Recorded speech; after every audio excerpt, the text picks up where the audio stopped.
Hi all, welcome to our channel. ഇന്ന് നമ്മൾ ഇവിടെ ഉണ്ടാക്കാൻ പോകുന്നത് പനീർ ബട്ടർ മസാലയാണ്.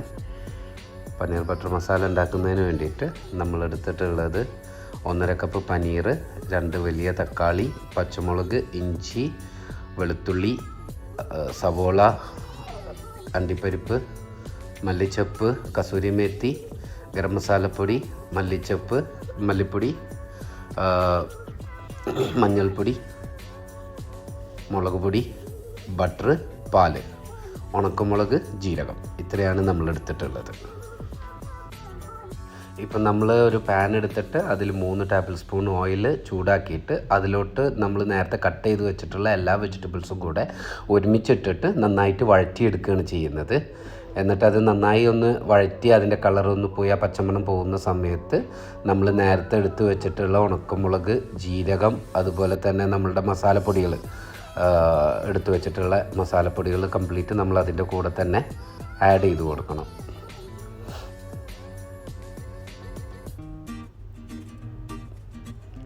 എല്ലാം കൂടെ ഒരുമിച്ചാണ് നമ്മൾ ഇതിൽ ആഡ് ചെയ്ത് കൊടുക്കുന്നത്. എന്നിട്ട് ഇത് നന്നായിട്ട് ഒന്ന് വഴറ്റി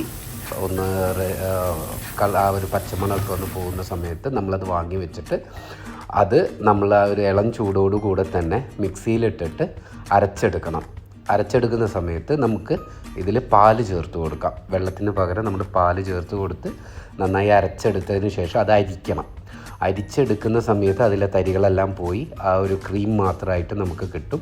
പിന്നെ നമ്മൾ വീണ്ടും ഒരു പാൻ എടുത്ത് അതിൽ എണ്ണ ഒഴിച്ച് ആ എണ്ണ നന്നായി ചൂടായി വരുന്ന സമയത്ത് അതിലോട്ട് നമ്മൾ സ്വല്പം ബട്ടർ ചേർത്ത് കൊടുക്കുക. ആ ബട്ടറും എണ്ണയും കൂടെ നന്നായിട്ട് മിക്സ് ചെയ്തിട്ട് അത് നന്നായിട്ട് ചൂടായിട്ട് എടുക്കണം.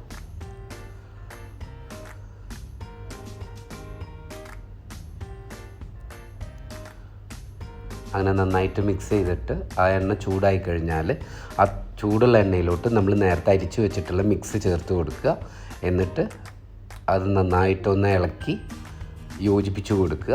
അപ്പോൾ ആ ബട്ടറും എണ്ണയും എല്ലാം കൂടെ ഇതിൽ മിക്സായിട്ട് നന്നായിട്ട് തിളച്ച് വരണം.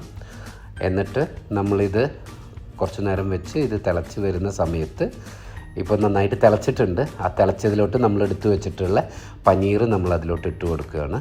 ആ പനീർ ഇട്ട് കൊടുത്തിട്ട് ആ പനീർ കൂടെ ഒന്ന് കുക്കാവുന്നവരെ നമ്മൾ വെയിറ്റ് ചെയ്യുക.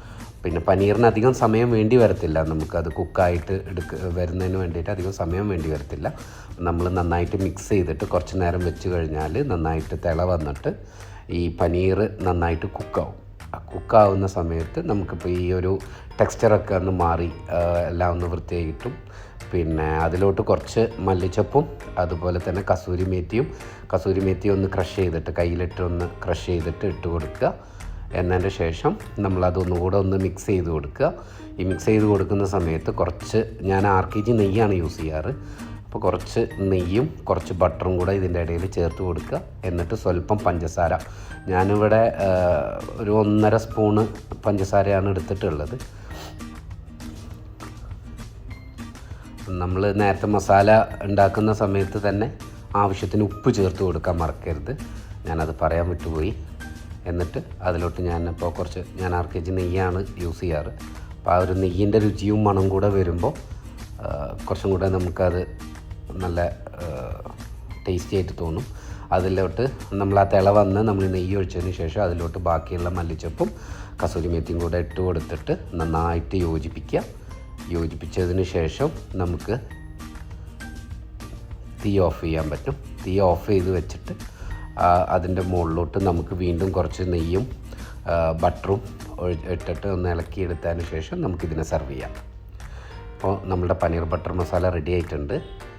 നമ്മളിങ്ങനെ സെർവ് ചെയ്തിട്ട് അതിൻ്റെ മുകളിലോട്ട് കുറച്ച് ഫ്രഷ് ക്രീമും ബട്ടറും നെയ്യും കൂടെ ചേർത്ത് കൊടുക്കുക. Thank you for watching.